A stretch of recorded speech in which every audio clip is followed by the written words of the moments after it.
Salam satu komando buat perjuangan Laskar Sabilillah, Satuan Wali Songo, Indonesia. Tetap semangat, terus semangat, kita hajar para mukibin, hajar terus semangat. PWI Laskar Sabilillah DKI Jakarta Utara, semangat. Siap, selalu semangat Komandan dari Jakarta. Terima kasih Mas Komandan atas supportnya, atas dukungannya untuk PWI Laskar Sabilillah. Sekali lagi terima kasih. Ini nambah daftar panjang. Banyak prajurit yang welcome, mendukung apa yang sedang diperjuangkan oleh perjuangan Wali Songo Indonesia Laskar Sabilillah di tanah air ini. Beberapa waktu yang lalu juga berada seorang prajurit yang dengan terang-terangan menyampaikan dukungannya terhadap PWI LS. Ini bertambah lagi, kalau tidak salah tadi Ahmad Fayumi namanya. Terima kasih Komandan, dukungan panjenengan sangat bermakna, sangat berarti untuk menambah semangat kita semua di dalam usaha pertahanan bela negara. Ya, tentu saja memang kalau kita mau bicarakan secara jujur, upaya atau usaha di dalam pertahanan dan keamanan negara memang yang menjadi garda terdepan, kewajiban utamanya adalah para prajurit TNI, aparat negara yang memang dicetak, memang dibikin untuk membentengi negara, untuk menjaga pertahanan dan keamanan negara dari ancaman, hambatan, gangguan, baik yang datang dari dalam maupun yang datang dari luar negara. Itu kewajiban utama terdepan seluruh prajurit Tentara Nasional Indonesia. Akan tetapi bahwa setiap warga negara juga berhak dan wajib ikut serta di dalam usaha pertahanan dan keamanan negara. Itu diatur dalam Undang-Undang Dasar 45 pasal 30 kalau tidak salah.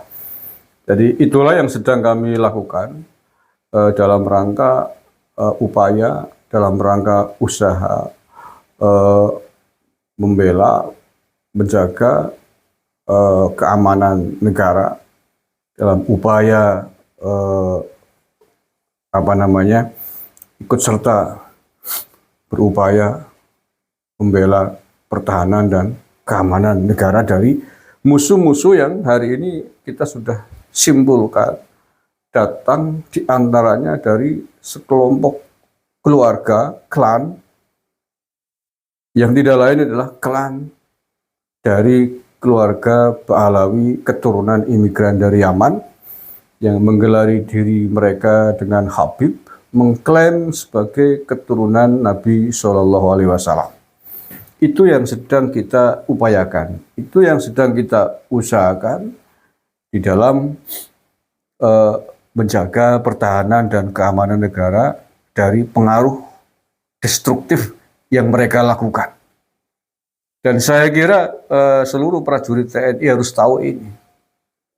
Saya yakin banyak yang belum tahu, karena selama ini mungkin tidak menyangka bahwa klan ini ternyata sangat berpotensi merusak pertahanan dan keamanan negara.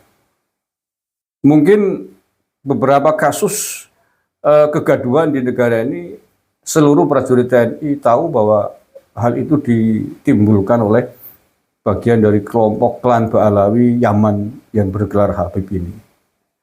Seperti yang dilakukan oleh salah satu pentolan mereka yang bergelar Imam Jumbo itu. Imam Jumbo, jangan imam besar lah, Imam Jumbo, yang beberapa tahun ke belakang memobilisasi massa, memprovokasi massa untuk turun jalan di Jakarta dengan aksi demo berjilid-jilid yang dia punya visi misi menegakkan syariat Islam, negara atas dasar syariat Islam. Itu tertuang dalam organisasi yang mereka bikin, yang mereka bentuk, punya misi menegakkan NKRI bersyariah di bawah naungan Khilafah Islamiyah. Dedengkotnya salah satu klan dari Yaman ini. Ya, ini siapa lagi kalau bukan Muhammad Rizik Syihab dengan FPI-nya itu. Nah, oleh karena itulah kemudian organisasi ini hari ini sudah dibubarkan oleh negara, sudah menjadi organisasi atau ormas terlarang di tanah air karena memiliki visi misi yang sangat membahayakan pertahanan dan keamanan negara. Ya, bagaimana tidak dengan misi ingin menegakkan NKRI bersyariah di bawah Khilafah Islamiyah, itu artinya FPI di bawah Rizik Syihab ini ingin mengkoreksi, ingin merubah bentuk negara kesatuan Republik Indonesia yang sudah mapan, yang sudah disepakati oleh para pendiri bangsa, ingin dirubah menjadi NKRI bersyariah, negara atas dasar agama Islam. Ini jelas tidak bisa dibiarkan. Itu yang sudah muncul salah satu klan dari mereka dan terang-terangan mengkampanyekan misinya itu sampai membentuk organisasi FPI itu. Alhamdulillah sudah dibubarkan. Tapi apakah berhenti sampai di situ? Tidak. Karena tanpa diduga beberapa Habib yang tidak muncul dalam barisannya Rizik Syihab, Habib yang kelihatannya halus-halus, lembut-lembut, ternyata juga doktrin-doktrinnya sangat membahayakan keamanan dan pertahanan negara. Di antaranya mereka membuat sejarah-sejarah palsu, membuat makam-makam palsu, doktrin-doktrin yang menyesatkan. Itu kalau tidak segera dihajar, kalau tidak segera dibereskan, itu sangat membahayakan keutuhan bangsa dan negara pada masa yang akan datang. Dan itu yang hari ini sedang kita upayakan, sedang terus kita upayakan. Sehingga sesungguhnya kalau kita mau berpikir sehat, para prajurit kita juga tahu, menyadari akan hal ini, maka tentu saja ini tidak bisa dibiarkan dan kita harus bareng-bareng bersama TNI, bersama Polri untuk menghadang gerakan para klan Ba'alawi Yaman ini yang jelas akan membahayakan bangsa dan negara.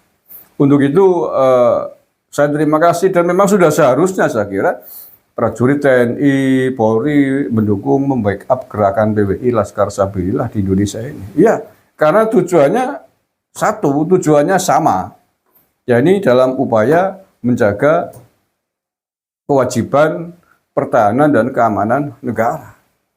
Bedanya TNI, Polri digaji oleh negara, kita digaji oleh yang Maha Kuasa, insya Allah. Nggak usah Pak, nggak usah khawatir, tenang aja, kita semuanya bergerak atas dasar keikhlasan.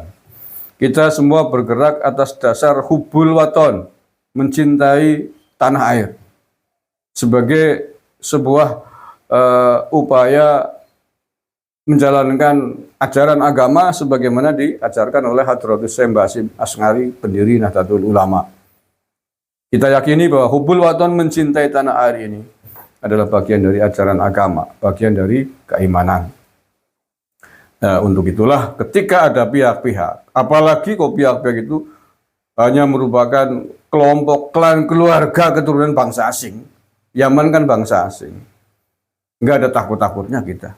Pasti akan kita hajar, pasti akan kita lawan. Keturunan bangsa asing, imigran haram datang ke Indonesia melawan ulama-ulama kita, melawan pribumi, bekerjasama dengan penjajah Belanda.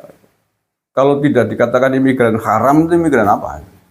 Dan hari ini keturunannya tidak mengakui bahwa mereka dulu adalah jongos-jongos antek-antek penjajah Belanda. Bahkan mengatakan, mengklaim bahwa mereka itu berjuang untuk kemerdekaan bangsa dan negara. Itu perjuangan dari mana dasarnya, dari judulnya. Perang aja nggak pernah ikut perang.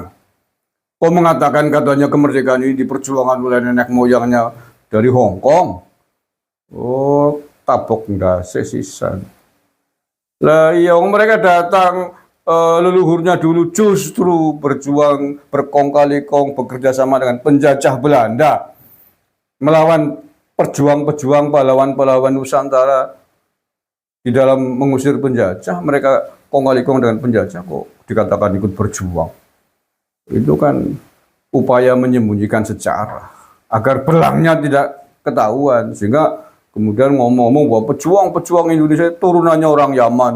Oh, berengkolang sisa. Pangeran Diponegoro katanya turunan orang Yaman. Pangeran Diponegoro pejuang terah keraton dari Jawa Tulen pun dikatakan keturunan orang Yaman. Orang Yaman kok aku jadi pahlawan, di negaranya aja keleleran, nggak ada yang jadi pahlawan kok. Masa di sini jadi pahlawan? Tampilin itu siji sesuai kok. Puasa-puasa belang gawe emosi ngerti kono.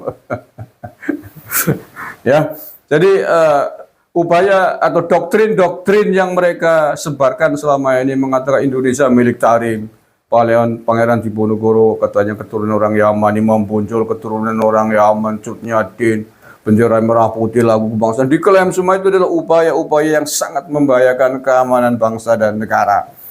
Ingin mengklaim, ingin mengaku bahwa Indonesia ini adalah atas perjuangan mereka dan para leluhurnya. Ini tidak bisa kita biarkan. Pengakuan-pengakuan semacam ini jelas punya maksud lain. Ya, ini ingin mengambil peran, ingin menguasai bangsa dan negara ini dengan kekuatan doktrin, kekuatan agama. Ketika kekuatan doktrin, kekuatan agama ini terus ditebarkan dan tidak kita lawan, para pejabat kita, pemimpin kita, kepala daerah kita, menteri kita kemudian tidak tahu seolah-olah itu benar, kiamat negara ini. Ya, walaupun tidak dijajah kayak Belanda dulu pakai alat-alat militer, pakai kekuatan militer, tetapi ketika seluruh pejabat negara ini, seluruh aparat TNI, Polri misalkan dedengkot-dedengkotnya dikuasai oleh mereka, bisa mereka perintah, itu sama aja dengan menguasai bangsa dan negara. Nanti kebijakannya disetir, minta uang semaunya sendiri. Ya kalau minta uang dawirnya ke rumah-rumah pondok-pondok ya itu paling ratusan ribu. Kalau ke pejabat negara bisa miliaran, ratusan miliar bahkan. Minta proyek dan lain sebagainya. Ini adalah sebuah fenomena yang sangat membahayakan keutuhan, keamanan bangsa dan negara, dan itu harus kita lawan bersama-sama. Sepakat dengan Mas Komandan Fayumi tadi. Terima kasih, dan kita berharap teman-teman prajurit TNI, Polri semakin banyak yang sadar akan ini semua, sehingga kemudian tidak memberikan peluang, tidak memberikan celah, tidak memberikan mimbar, tidak memberikan jabatan-jabatan strategis kepada keturunan-keturunan imigran Yaman dimanapun berada di Indonesia ini. Dan kita batasi, kita cegah karena mereka nyata-nyata benalu bagi bangsa dan negara kita yang kita cintai ini. Terima kasih. Assalamualaikum warahmatullahi wabarakatuh.